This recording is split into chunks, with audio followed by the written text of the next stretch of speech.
Hi everybody, this is Boog Reviews, and today I'm going to be doing a review on the new NECA Ultimate M3gan figure. So before we take a look at M3gan, let's go ahead and take a look at M3gan's accessories. So first up, she comes with a set of open hands. Now I did get an extra open right hand, and it's just a little bit different than this one that's on her now. But yeah, it's honestly not a big difference. Up next, she comes with accessory holding hands. She does just come with one left accessory holding hand, but she has specific accessory holding hands for her right hand. Like this is for the nail gun, and the nail gun is detailed very nicely. It looks really good, and despite her hands being really tiny, she has a pretty tight grip on this, so it doesn't feel like she's going to lose it or anything. So yeah, I was pretty surprised that she could hold this very well in her hand. Up next, she comes with a wider gripping hand and hammer. And you can see that there's actually a little bit of paint variation over top of this, but it's just down on this divot right here. It's really weird that it doesn't have any more paint variation on it. Up next, she comes with a tighter gripping accessory holding hand and the paper cutting blade, and that looks pretty good. She does come with this version and a bloody version. And switching these hands out is actually pretty easy, but I wouldn't recommend using the hinge on any of them. This one actually broke on me. So yeah, I did have to glue it down, and now it doesn't have any movement right there. Usually I'm able to fix these joints, but this is so tiny that it was just ruined. So yeah, definitely be careful and don't use the hinge joints on these hands because they feel so fragile, like they're going to snap when you move them. And this one actually did. Up next, she comes with my favorite accessory from this set, the other accessory holding hand and the bloody paper cutting blade. That looks really good. The blood splatter on it and the way it's running down the blade. That looks very awesome. Up next, you get her standard head sculpt, and this looks really good. NECA did a very awesome job at sculpting this. All of the printed on details on the face looks really good, and I especially love the sculpt of the hair. The hair is sculpted very, very nicely. That looks very good. Up next, she comes with this more serious looking head sculpt, and I would have preferred this to just be straight up angry because it's not a whole lot different from this head sculpt. I mean, it still looks really good, but I would have preferred a more angry-looking head sculpt. I think that would have been a lot better. I actually think the 8-inch version one did get a angry, I think it was a faceplate. I think she has an angry faceplate. So yeah, it would have been nice if we would have gotten that with this one. Up next, you get her damaged head sculpt, and this looks really cool. NECA did a very awesome job at sculpting and painting this. I like how you can see the makeup running underneath the eyes. That's printed on. How you can see the cut open head right here. And where some of her hair is missing right there. That looks really good. This one also gets a wash to the hair. You can see that this one doesn't, and this one has a brown wash over top of it. So it brings the details out very nicely and makes it look not as clean. I think that looks really good. Up next, you get her robot head sculpt. And this is sculpted really nicely, especially all of the details down in there. And you get 2 face plates for it. You get the regular face plate, which is very creepy looking. All the details are sculpted really nicely. It's done in this gold color. That looks really good. And it actually stays pegged in there really nicely. I didn't figure it would stay in there very well at all, but yeah, it pegs in there and it stays in there pretty securely. Here is the damaged robotic faceplate. You can see that the left eye is drifting over to the left. It's not looking forward. And you can see some damage to the faceplate right here. That looks really cool. And that's actually pretty creepy. NECA did a very awesome job at sculpting that. And finally, she comes with this screwdriver, and you can actually put it in the face here. So you can just put it in like that, and that is very cool. And this feels like a really thin accessory, so if you do that too much, you could snap it. But yeah, I'm probably just going to leave it like that because that looks very cool.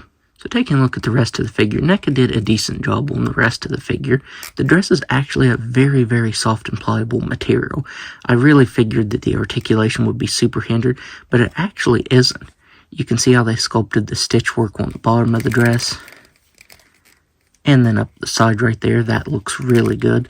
I wish that the lines on the sleeves would have been painted cleaner. Because if you look at this left side, you can see that none of the lines meet up. They actually go diagonal underneath the lines. So when it wraps around, it goes underneath right here. Up here, you can see that they did meet, but you get some extra lines up here. And over here, they go up. And on this one, they're clean for the most part. You can see a couple that didn't make the mark. But yeah, I wish the lines would have been a lot cleaner because this looks how like I paint lines, you know, not a company. Another complaint is, just like with most of the NECA figures I've gotten recently, all of the paint on the elbow joint right here is chipped off. You can see a little bit left over on this left joint. One thing I can say is at least it's actually the same color as the sleeves. It's not quite as noticeable. But yeah, I wish they would do something to make that stay on there, because every time I move recent figures, that paint just chips away like crazy. You can actually see some paint from the leg on my finger right there. Here on the back of the leg, the knee joint right here, you can see the paint's chipping away. That's what was on my fingers. And the joint is cast in an off-white color compared to the pant's white color. So yeah, that's chipping away the more I move the figure as well. I think the ankle joints are also painted. And then the shoes don't need a whole lot of sculpt detail, but they look nice. They're done in a glossy blue color. You can see that the line is very wavy down here on this right side. And then she actually has soles sculpted on the right foot, but not on the left foot, so that does look kind of funny.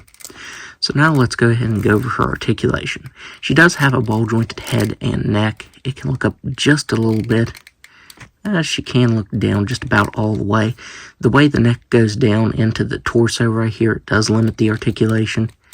And the side-to-side movement is pretty hindered because of the hair. She has shoulders that can move out that far.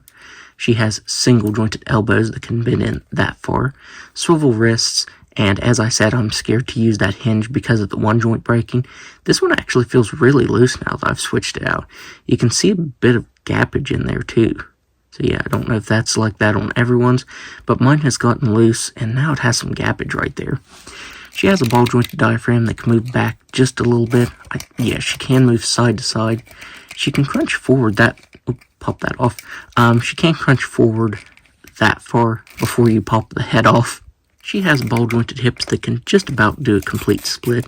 She can't really kick forward that far. You can hear when I move it what it's doing. So she can only kick forward that far.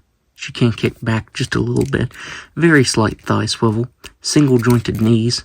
Ankles that can move down all the way, up all the way, and a nice ankle rocker. So now, let's do some size comparisons. So first up, here she is next to the OG killer doll, Chucky. Here she is next to Sam from Trick or Treat. Here she is next to Santi from The Devil's Backbone. And finally, here she is next to Tiffany. So overall, I think NECA did a pretty good job on this, though I do have my complaints, particularly the paint. I think the paint could have been a little bit better in quite a few different places, and I wish we would have gotten an angry head sculpt. I guess you can consider the battle-damaged head sculpt angry, but I would have preferred an angry head sculpt with the regular hair with no damage to it. But other than that, I do think it's a pretty cool release. I might look into getting the 8-inch retro version. I actually think it looks a little bit better than this one. I'd have to have it in hand to be sure, but I do think that one looks pretty cool, and I'll try to get it at some point. So that's my review. If you like this review, be sure to hit the like button and subscribe to my channel. Thanks for watching.